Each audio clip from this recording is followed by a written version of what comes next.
আবার ওই কালো গিলাফ দেখলে,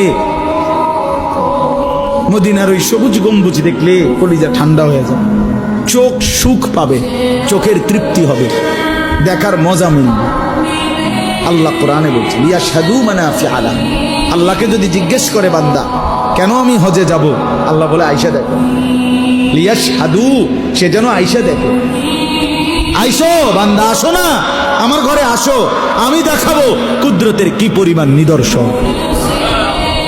দেখবা কদম কদম, পরতে পরতে আমার নিদর্শন, আমার ঘর দেখবা, আমার কালো গিলাফ দেখবা, হাজরে আসওয়াদ দেখবা, আমার ঘরের দরজা দেখবা, মাকামে ইব্রাহিম দেখবা, জমজম দেখবা, সাফা মারওয়ায় ঘুরবা, মিনায় যাবা, আরাফায় যাবা, মুজদালিফায় যাবা, আমি তোমারে ঘুরাবো, ঘুরাইতে ঘুরাইতে গুনাহ মাফ করে একদম মায়ের পেটে নতুন বাচ্চা বের হয় যেভাবে, নিষ্পাপ বানায় দেবো।